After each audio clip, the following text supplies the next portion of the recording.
And yeah, that was a brutal fight. Now we do get 30 XP for that, which takes us up to 43 total XP. However, we don't get any treasure for beating the snake. It turns out snakes don't have pockets. Who'd have thought? But we do get to roll on a treasure chest. So we roll 2d6 minus 2. Roll a 2, which I'm pretty sure is exactly nothing.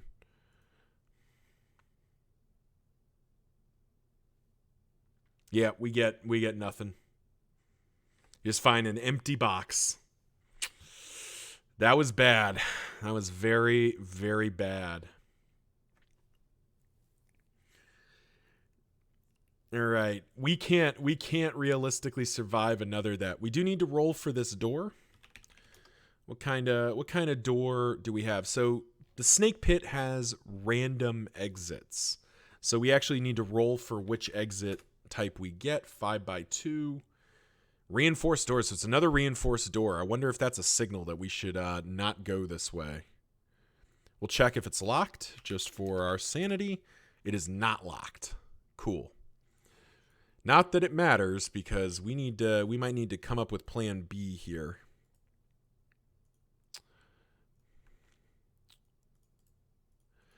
Alrighty. So Loki Orin is actually going to take a bit of a step back here. That was a brutal fight. He'll retreat back into the guard's room, dead guard in the corner, and we're going to look for the dungeon exit because I don't think we can safely go on. So the way searching for the exit works, we're going to check each square that's against the edge of the map and see if we have any exits. We don't. Well, poop. Well, then there's nothing for it. We can't really retreat, so we have to forge ahead here. Oh. Snake pit. Cool. Map. Alrighty. With no way back, we may as well go forward. 3x4 with 3 exits. All right. 1, 2, 3, 4.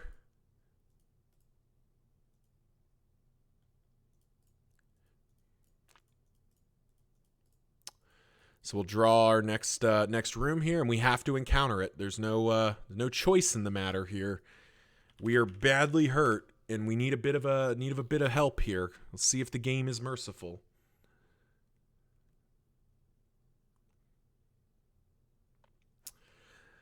Oh no. 3 simple chairs are tucked in and around a makeshift wooden table. 2 people stand as you enter. Roll on 2 different tables and double fight. So we'll roll on our 2 tables. We roll 1d6 minus 1 and 1d6 minus 1. A 0 just means a 1. We can't roll below a 1 here. So let's go level 1 Marshall. We rolled a 1, so we get a Scout. And then the other was a L1R. We rolled a 4. An Infernal Monk. Oh boy, this is bad. I think we're toast here.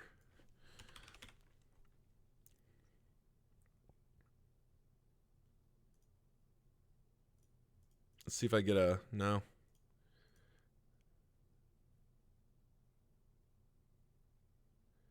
That looks like an Infernal Monk to me. There might be a better monk out there, but this'll do for me. So let's find out how badly we are shafted here. All right, Infernal Monk has 6 HP, and the Scout, which we need a token for.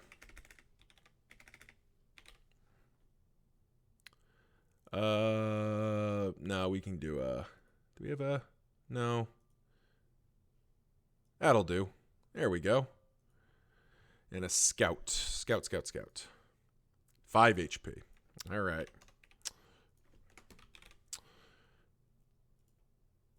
So there is an optional rule to make this fight harder, but I usually play with it, so we'll play with it here.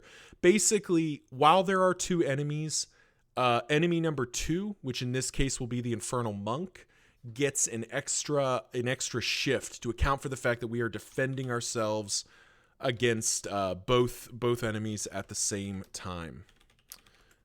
Round 1 goes me, Scout, Monk. Targeting Scout. And this is all just notes for me. So as we see this, we need to blitz one of them. So let's blitz. 1x4 becomes stab. For nothing. We hit with nothing. We're so beat up from the snake encounter that we do nothing. Thankfully, the Scout misses as well. Doing nothing. And the Infernal Monk. Where is the Infernal Monk? The Infernal Monk, I am at shift +1, so he's at shift 2. He gets me with his mace bash. There's no way to avoid that. However, we do get to mitigate 1 extra damage because of our armor. So he's rolling d6 -3, hits us for nothing. Nice. Maybe there's some hope. Round 2. We're aiming for the Scout again. Prime attack. All right. Well, we're definitely doing our incisive cut. We'll see if the Scout can mitigate that. Primary 1s and 6s for -2 damage, so nope. And we roll plus our extra shift of 2. 6 damage, so exactly enough. Or 1 over. The Scout is dead. Now the Monk is back to normal shift, but the Monk does get his turn here. 5x5. So he's at shift 1 again. And 5x5, he can't make anything. All right, maybe there's some hope here.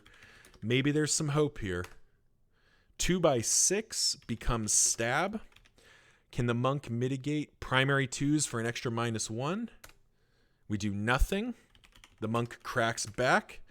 3x2 becomes mace bash again, which we do get to mitigate more of the damage. 0 again. So as we're fighting, we run the Scout through and then immediately have to defend ourselves against the Monk, trusting our armor to mitigate enough of the blow to keep us in the fight here. And so far, our armor is holding. Shift +1. Everyone's at shift +1 now. This is where combat starts getting dangerous. We're at shift 3. We can make stab. We can't, unfortunately, make anything better than stab. The Monk also mitigates on primary 2s. But we do hit him for 4. That is big. Get him down to the point where it's pretty hard not to kill him. So we hit him for 4. He cracks back. He's at shift 2.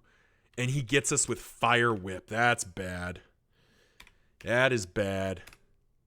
Whoo! He whips out with this fiery whip, and we duck under it. Whew. That was close. That could easily kill us. Shift +2. And we have shift 3. We get the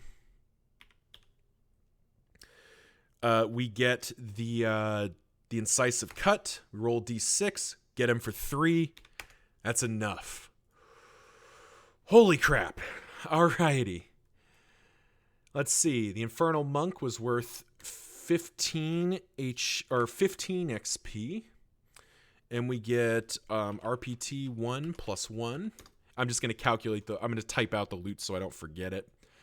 The Scout is worth 9 HP, which takes us up to 67. We're 2/3 of the way to level 2. And we get PT 1. Cool. So we'll roll on RPT 1 first. We roll a 12. That's good. High is generally good on loot rolls. So RPT 1. Whew. You pull out a small silver cross, and as it touches your skin, you feel warm. Heal up to base HP. 1-time use only. I will actually take a little, let's take a little screenshot here. Actually, no. Yeah, okay, we'll take a little screenshot here. I don't think this will do any harm. There's the proof. Roll a 12. This is the effect. So we heal to full. That is big. We're using it immediately. We can't be at 4. All right, so we pick up this silver cross. It heals us, and then we immediately drop it because that's the best we're going to get out of it. Any closer is just asking for trouble. Picking the scout's pockets. What do we get on the scout? We're just rolling flat 2d6. 8. We find some Malico leaves. Malico leaves are an interesting tool for us.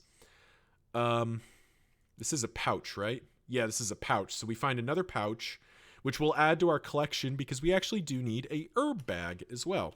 Herb pouch. So Malico leaves are a herb. We can combine them with other things to make healing items. We can also just eat them for 1 HP each. So we got a bunch of healing items here. That was big. Well, we got 1 extra HP plus a heal to full. That is big. It is hard to state how big that was because we were in danger of dying. We will so all that, and we still have to check what the meeting room gets. Oh wow, we also get a treasure chest. We roll 8 on the treasure chest as well. That's the effect for this room. The chest is small but full of coins. We have 4d6. So we get 46 plus 20 silver coins, 66 plus 20 copper coins, and a lockpick plus 3 with 2 uses.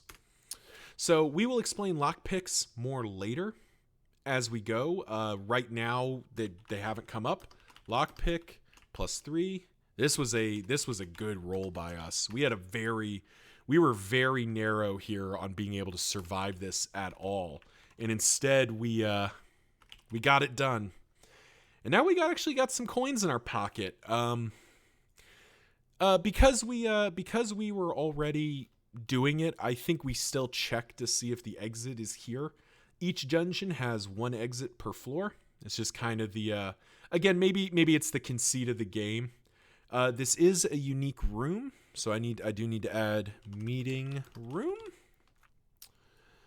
And we do know that the doors are wooden. So we'll use a different color to symbolize that. Wooden doors. And we'll check to see if they're locked. Lower is better. Locked.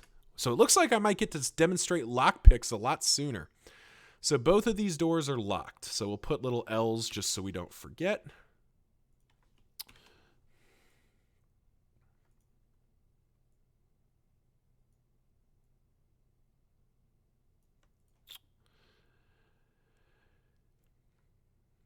And yeah. All right, so let me just do some quick maintenance here. I like to move everything onto the map layer fairly regularly just to keep my organization and keep like my map consistent. But I leave the bodies where they lay, mostly so I can remember what on earth was in each encounter. And yeah, all right. Let's check for the exit here. 4d6 for each of the 4 spaces here. No dice. All right, so Loki Orin's presented with a choice here. We've got locked doors and we have a lockpicks. So we can just bust through these, but I think instead we retreat. Those doors are locked. They don't represent a danger. So instead, let's proceed northwards. Or let's proceed this way and maybe we'll run into the room from the other side. 6 by 2 with 2 exits.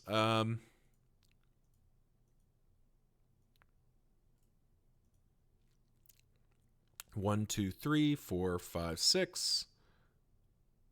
Oh, that's kind of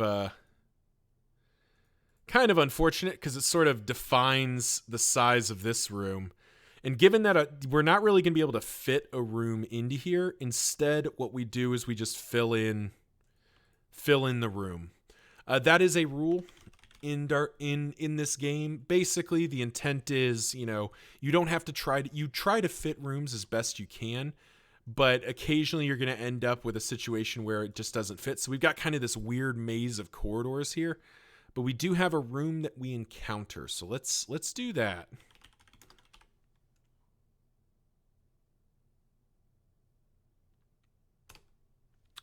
5x3. A holding cell.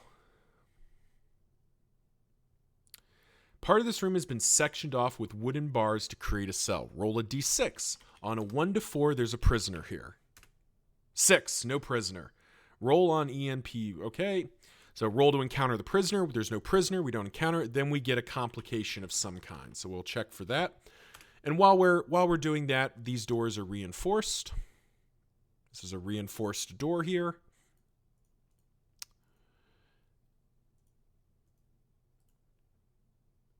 There we go. We'll check to its lock. So we have 4x3 for the thing. And 5, I'm pretty sure, is a locked reinforced door. That is. All right, another locked door. We're just running into all the locks right now. They really want me to use my new lockpick. So, but first we need to resolve this encounter. This interruption or unexpected encounter. 4x3. Hidden to one side is a body recognized as a warden from your hometown. His blue armband is gone. Add the Warden Revenge quest. All right. Level 1. Warden Revenge quest. This is 4x3. Encounter a guard. Roll d6 on 1 to 3. It's the guy. Gain shift +1 for the fight. That would have been useful. So, as we pick through this body, we don't find any loot, but we see that this is somebody we knew. They're dead now, and if we find their killer, we're going to give them the business. So with all these locked doors, we're again presented with the option of kind of punching through these locked doors or going back. My personal philosophy is to head back, so we will head back. And you know what? Let's just go to the left this time. Let's go to the left and see what's over there. Let's see if we can't isolate part of the dungeon. 4x6. So 1, 2, 3, 4 with 2 exits. That's perfect. Go up to here. 1, 2, 3, 4, 5, 6.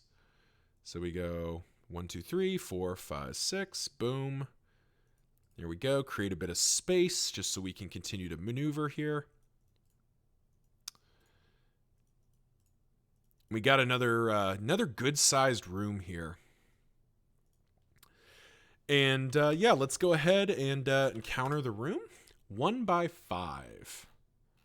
Let's see. Have we seen one? We haven't seen 1x5 yet, surely. 1x5. A storage area. Which is not unique. Not unique. Storage area. So this big crates are piled high, creating hidden spaces. Sacks and baskets lean to the side. Lean to one side. Roll a d6. On a 1 to 3, a patrol comes by. 1 to 3 does not happen. We do not encounter a patrol. And we get to roll on a tea chest table. So that's fun. Let's see what we win. 9. That's a good roll. Remember, high rolls are good. Any high roll is generally good. We find one box that has some rubbish in it. You find some leather cord and some black feathers. So leather cord and black feathers. Now the black feathers we don't want to put in our backpack because they'll just get smashed up. We'll put them in with our Malico leaves because they're probably not going to harm each other. So we'll hit save. We're doing good here, and I'm going to check something. So as a character, we have been instructed in the faith of the gods of the down below. They are not necessarily the gods we worship, but we do know how to appease them. Meduva the Rot. They like bone, ash, leather, teeth and fangs, wishbones, and emeralds. So we actually do know that that leather cord we got would be a decent offering to Meduva the Rot. So we'll go ahead and kind of quickly say we jump over, we use the shrine, and we get a favor point. We have 1 favor with Meduva the Rot. That may or may not come up later. But for now, we head back to the storage area. So let's continue to the left. Let's see if we can fit a room in here. 1 by 5. Interesting. With 1 exit. So yeah, we go up 1. 1, 2, 3, 4, 5. So yeah, we basically just like jump into the next room. So I'm actually going to use my discretion to not add the extra bump here, because this lets me create a room that's pretty easy. And I actually need to check, does the storage, I think the storage room is archways. Let me double check, because I forgot to check that. Storage room. Storage area is archways. Yeah, so running through some archways, we open up into this next room, and we're basically just going to use our discretion to make this room fit consistently. 4 by 1 with 2 exits. Well, that feels a little bit silly, doesn't it? So up. So we go up 1, 1, 2, 3, 4. We have exactly enough to get there. So actually what we'll do is we'll go to there. That's 1 exit. We'll go to there. There we go. We got a little branching corridor here. This is a very funny looking map. We'll actually go to the right here to kind of fill in the center now that we have an idea that these rooms are going to connect. 3 by 3 with 2 exits. So we know 3 by 3. So it's kind of got to be 1, 2, 3.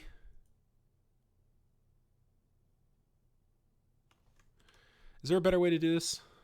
Oop. Because we're going to get cut off here, which is fine. It happens, but you know, we try to avoid that. But yeah, we kind of got to get cut off here. So geez, come on. Get focused, Loki. 1, 2, 3. Cool. And we got 2 exits. So we go 1, 2, and we're going to go up 1. So we go there, exit there.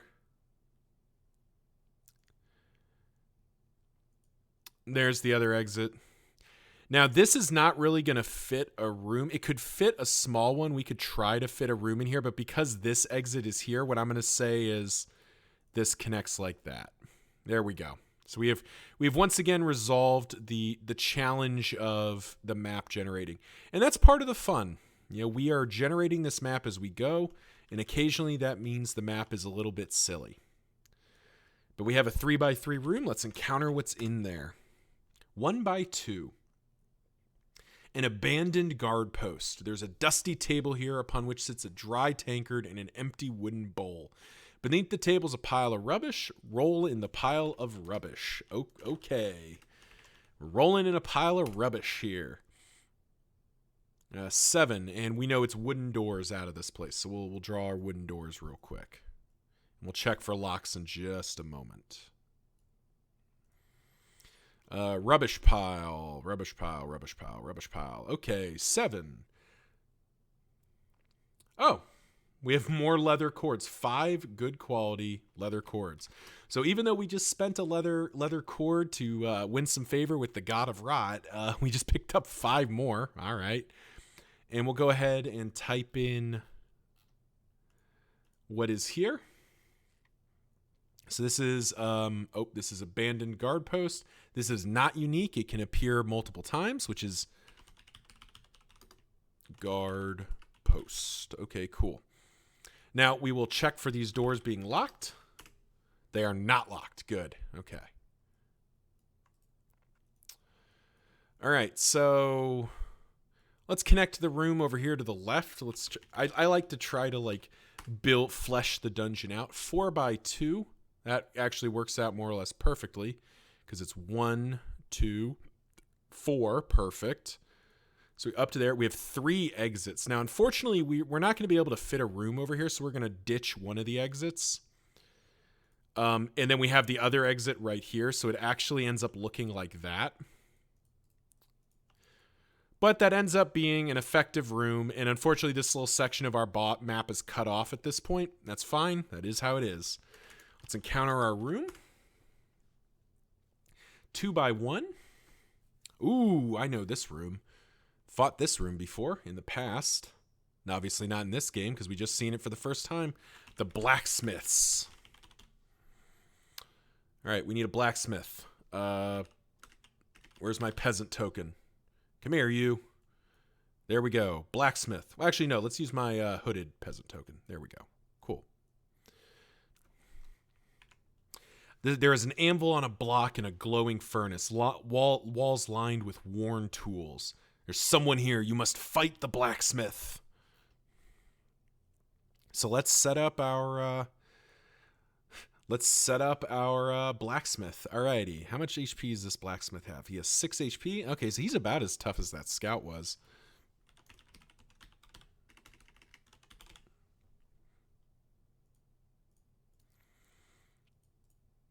Alrighty. And we'll take an opportunity, move our tokens out of the way, grab all of our new map, punch it back to the map layer, and let's fight this blacksmith. So once again, combat, start. Round 1. Ready? Stab. We can't make 4x2 with that, or 2x4 with that. So miss. Blacksmith cracks back at us. Ooh, so 2 natural ones is a critical miss. For the player, that just means you flat miss, no shifting, no nothing, you're done. But for enemies, you actually get to punish them. So as the blacksmith attacks, they catch their hammer on their apron, and you kick out, dealing D3 damage. So as this guy fumbles, we kick him in the chest for 3, and round 2 starts. 5x6. We can't do anything with that either. You can't shift into a prime attack, so we get nothing. So we miss once again. We're giving this guy every chance in the world. 2x4. He can't shift into his attack, so we are out. So it's round 3. 1x2. Can't shift into anything there.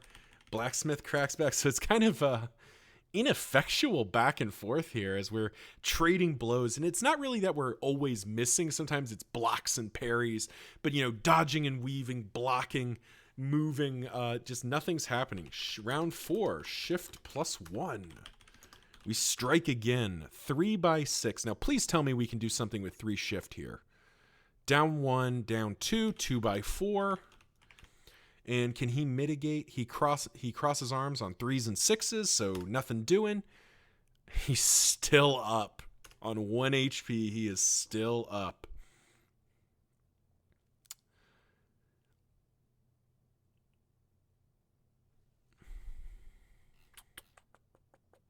I don't think a blacksmith would have a potion. There's a table I like to use at least once per layer that has creature drinks a potion, but I don't think the blacksmith would have a potion. So we're going to say he doesn't, and we're going to keep moving. 2x2. With shift 2, he still can't make that into an attack. So we've got the edge right now. See if we can finish this guy off. 5x3 becomes 5x2. That's a dead blacksmith. Lop his head off. Blacksmith is worth 9 XP, taking us up to a total of so 67 plus 9 is 86 or 76. There we go. Math is hard. Hit save on that. And wow, we get to roll on a bunch of tables here. So we get to roll MIT 1, PT 1. Then I believe the room for the blacksmith is actually rolls MIT 1 again. It's not actually called MIT 1. That's just what I'm calling it because that's the acronym. Blacksmiths. Where'd it go? Yep, roll MIT 1 again. So MIT 1 stands for Random Metal Item. Not really super useful to us, but it's better than nothing. Well, even that might be relative, but I'm going to take a quick drink of water here as I try to figure out where this table went. There it is. If there's one complaint I have about this game, and I really don't have a lot of complaints, sometimes it's hard to remember where all the tables are. So what do we find? We find some metal tongs and a bucket. Well, those are two substantial metal items that we will put into our bag. Metal tongs, metal bucket. Now, right now, those aren't particularly useful to us. After all, we don't really have a use for them, but we may end up having a use for them down the line. And there is one of the deities does like worked metal, so we can always sacrifice it to that. We also find some more coins. We're just looting everybody's life savings. We find 6 silver coins and, joy of joys, 5 gold coins. And that'll do it for episode 2. Thank you very much for watching. Remember to like, comment, subscribe. You know the drill. Let the YouTube algorithm know that this is content that you and people like you like to watch. That was quite the recovery from the snake battle. We got very lucky with some nice treasure rolls, and the result is we don't end up dying horribly. My apologies. I know in this video and the last there was a bit of sniffling, snuffling, and breathing. I'm fighting off a bit of a cold, but hopefully that'll go away in the near future, and we'll be back in business. Thank you all again, and I'll see you in part 3.